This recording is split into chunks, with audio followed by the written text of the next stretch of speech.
Bienvenue à tous dans cette nouvelle vidéo. Je suis Mohamed Ali du site sauvetafamille.fr, site dédié au couple et à la famille. Et aujourd'hui, j'avais encore une fois envie de partager avec toi une idée, une pensée,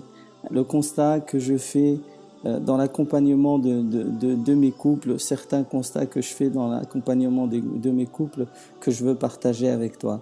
Et donc aujourd'hui, j'avais envie de te parler d'un problème que je rencontre et qui se manifeste sous cette forme.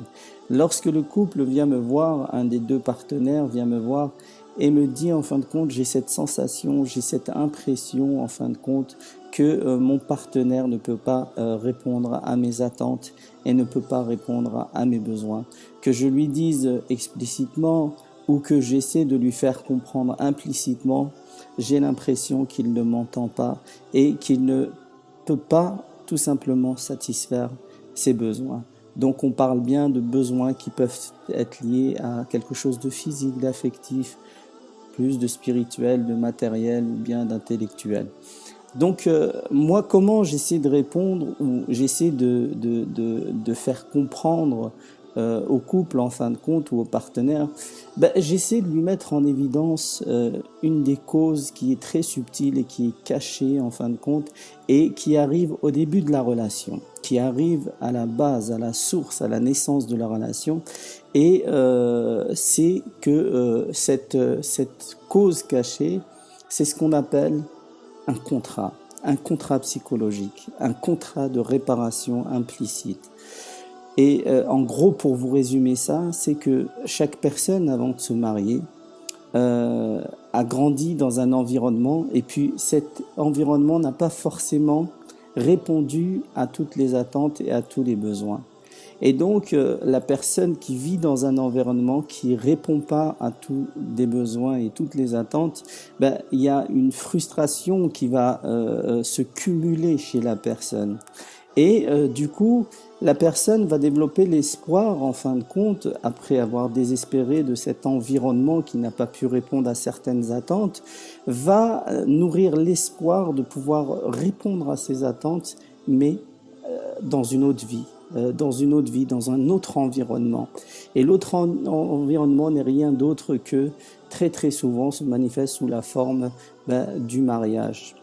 Alors, que ce soit l'homme ou que ce soit la femme, étant donné qu'on se retrouve avec ce sentiment, ce contrat en poche, on vient avec ce contrat en poche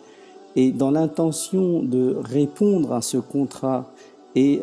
en fin de compte, ce contrat, il est dirigé vers les mauvaises personnes, puisque lorsqu'on commence une relation et qu'on vient avec ces contrats de réparation, forcément, on s'adresse aux mauvaises personnes, puisque si notre environnement n'a pas répondu à un certain nombre d'attentes et de besoins, il faut aller demander des comptes à cet environnement et pas demander des comptes à la personne qu'on va avoir en face de nous. Donc, pour résumer, un contrat de réparation implicite, c'est ce contrat qui va avec lequel les deux partenaires vont venir et en fin de compte et à la base des relations, c'est-à-dire il y a certaines demandes implicites qui vont se mettre en place et ensuite en fin de compte on va attendre de l'autre personne qui puisse réparer toutes ces blessures qu'on a eues dans le passé, qui puisse réparer, qui puisse nous apporter certaines choses. Et pour aller dans des exemples très très simples, si nous avons vécu dans un environnement par exemple où nous avions besoin de liberté, mais cette liberté a été restreinte par exemple, on va se retrouver dans l'espoir que dans notre vie en tant que mariés, on va vouloir beaucoup de liberté. Si on se retrouve dans la situation où notre mari ou notre épouse nous laisse pas cette liberté ou ne donne pas cette liberté, en fin de compte, on va rester avec cette frustration et on va rester insatisfait et frustré et peut-être à développer aussi une relation et des ressentis vis-à-vis de la personne qu'on va avoir en face de nous par rapport à cette liberté qu'on n'a pas eue dans notre enfance et qu'on continue à ne pas avoir, par exemple, étant adulte et étant en couple. Donc voilà, ça c'est juste pour vous donner un petit exemple en ce qui concerne la question de la liberté, mais ça s'applique à énormément de choses en vérité qui sont liées à des besoins psychologiques, à des besoins physiques ou à des besoins affectifs, etc., qui sont liés à notre passé. Donc maintenant, ce que je fais, moi, quand je me retrouve avec, j'identifie en fin de compte que les problèmes relationnels, en fin de compte, ou ce sentiment d'insatisfaction permanent présent